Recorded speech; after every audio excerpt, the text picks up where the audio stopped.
Alright, you need to play Gloomhaven. Now, if you're like me, this is probably the first time you've ever heard about this video game, and that's for good reason. Gloomhaven is actually originally a tabletop board game, and a very successful one at that. Now, when I say board game, I'm not talking like fucking checkers, okay? We're not playing snakes and ladders with your mom on a Thursday. When I say board game, I mean the box weighs a ton, costs more than the table that you'll be playing it on, and has more pieces and rules that the entire first session you're just going to be trying to figure out how to play the fucking game. Gloomhaven is an intense tabletop game for intense tabletop gamers, and that's kind of a niche market. So when a game like Gloomhaven gets a PC version, not very many people are going to know that aren't already in the tabletop board game scene. I know I didn't. I only played this game because a friend of mine who is a board game veteran convinced me to play it. Now, I am not a tabletop or board game gamer, okay?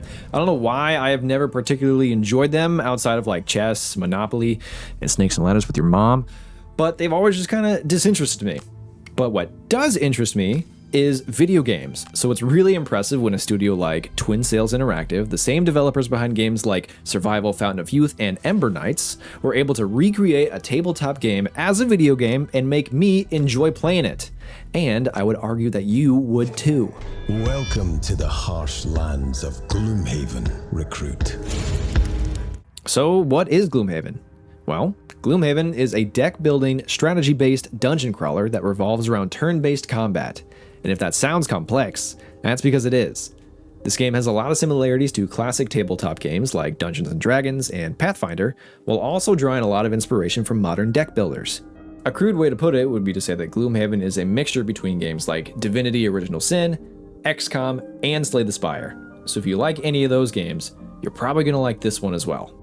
The gameplay loop goes something like this. You and your party choose the characters you want to play. There are 6 to choose from at the start, but 10 with the DLC. You and your characters receive a quest from the town of Gloomhaven. You go and complete the quest, which is usually the dungeon crawly combat type. You return to town to advance the story, level up, and get some better gear before going out again. It doesn't quite look like this though. This is more accurate. These missions are long, taking an average of 45 minutes to an hour with 3 characters. And that is if you beat the scenario on the first try, which, when you're first starting out, you won't. These missions are very hard, and if you're playing on anything higher than easy difficulty, you can expect a very steep learning curve. The good news is that the combat is really good. It feels very balanced and fleshed out once you start understanding how it wants you to play. Like I said before, the game is a weird combination of deck builder and tactical RPG with turn-based combat. At the start of every round of combat, you pick 2 cards that you want to play. You have no information on what the enemies might do, so it's up to you to balance your offensive and defensive capabilities for what might play out during the round. These large numbers in the center of your cards are your initiatives. Now, if you don't know what that term means, initiatives determine the turn order for all the characters in the dungeon. Once everyone picks their cards, everybody's hands are revealed as well as the turn order. The character that had the lowest initiative goes first, and the rest follow. One of the reasons combat is so interesting is because enemies often behave unexpectedly with these initiatives. There are over 30 monsters in the game, all of which having multiple moves with varying initiatives. So you might be in a situation where you're preparing to kill an undead that's right next to you, but unfortunately for you, it beat you in initiative, took a chunk out of your health, and ran away to buff its allies. Now what are you gonna do? Fortunately, Gloomhaven gives players a surprising amount of freedom even though we've only got 2 cards to work with. Each card has 2 different actions that you can choose from, and in any given turn, you can choose 1 top action and 1 bottom action on separate cards. So if you were planning on buffing yourself and hitting that skelly, but that's no longer an option, maybe your other actions offer some mobility so you can get to safety and reassess the situation. Gloomhaven is constantly forcing you to think on your feet like this, and it keeps the combat very fresh and exciting. However, don't think for a second that you can always just run away and try again when the situation favors you. You see, combat scenarios in Gloomhaven are on a timer, but not in the standard sense. Here, I'll explain. See, after you play a round of combat, those 2 cards that you picked go in your discard pile, so you can't choose them next round. If you play enough rounds, you're gonna run out of cards. To get your cards back, you have to permanently burn one of your cards, so you cannot use it at all for the remainder of the scenario. This is called resting.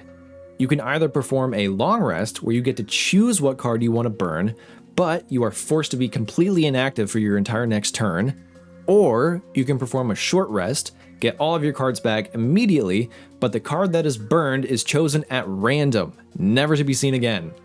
If you ever run out of cards completely and have nothing to play, you die and you lose.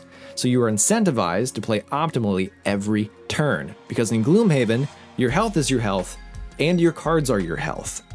Go too aggro and get decimated by a crit? GG. Take too long playing for positioning and run out of cards? GG. You have to strike a balance between going as fast as you can through the dungeon and taking time to set up your large combos.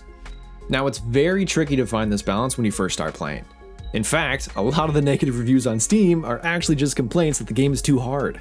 It's not too hard, and it is well balanced. It's just difficult to figure out at first, especially if this is your introduction to the genre. Remember earlier when I was saying that this game has a very steep learning curve? I was not joking about that. During our playthrough, we failed the first mission 3 times before we beat it, and that's with one of my friends being a seasoned board game veteran who actually owns the tabletop version of Gloomhaven. It is difficult, but you get the flow of it eventually, and when you do get it, it's massively rewarding.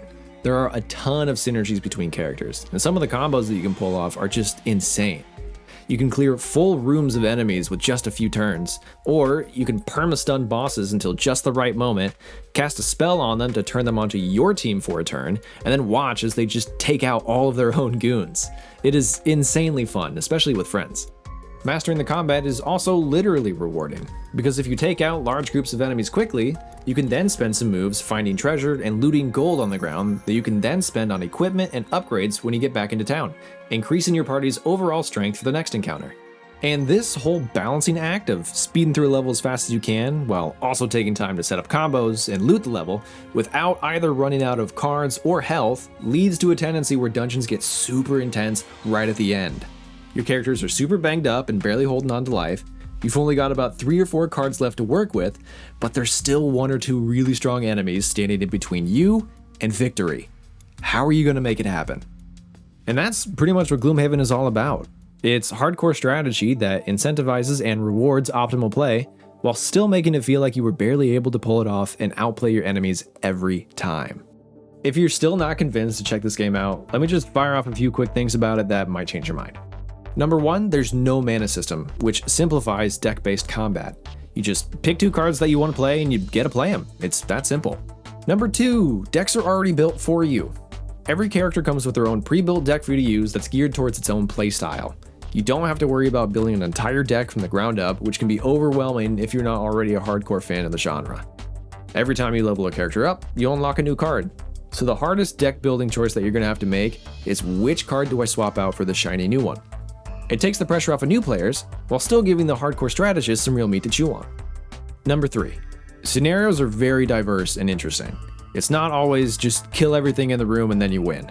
Sometimes you're going to have to find a treasure chest that is hidden somewhere in the level. Other times you just have to survive a certain amount of rounds while enemies bombard you from all sides.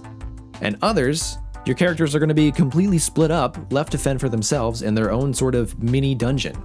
Variety is the spice of Gloomhaven. Number 4, there is no punishment for death. When you lose a scenario or die, you get sent back to the exact same place you were at right before you entered. So in this way, losses don't really feel like losses as much as they feel like learning through experimentation.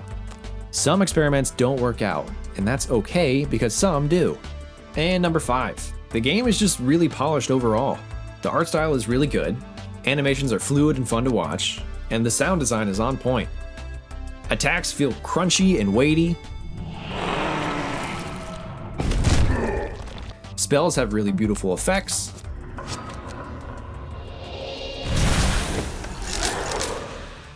And the dungeons have a very nice ambiance that fits a dungeon.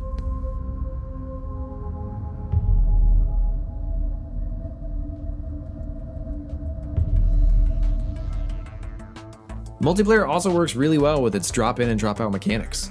I think we ran into 1 glitch during our entire playthrough so far, which is pretty nice. But the game is obviously not perfect. That glitch that we ran into was a DC that ended up wasting about an hour of our time. Now, without going into too hardcore of spoilers, the game kind of forces you to play different characters. Now, I view this as a positive because it forces you to change up your playstyle, which is kind of a theme in Gloomhaven. But some players might not like this if they grow attached to a certain playstyle. The UI and especially the camera can be a bit clunky. You'll get used to it the more that you use it, but it's far from intuitive. And lastly, there's just a lot to learn. There's tons of enemies, tons of effects, tons of items. It can be intimidating, but the game does a pretty good job at teaching you as you start playing. Now these negatives do suck, but they're definitely worth it for the massive payout that is completing these dungeons and mastering Gloomhaven's weird and difficult take on combat. So if you're interested, try Gloomhaven out for yourself or with some friends. I hope you guys have just as much fun as we're currently having on our playthrough. If you want to support me and the channel, a like and a comment on this video does wonders for the YouTube algorithm. And if you want more content about cool games and why they're cool, consider subbing to the channel or go follow me on Twitch where we're streaming cool games all the time. Anyways, thanks for watching y'all, and I will see you next time.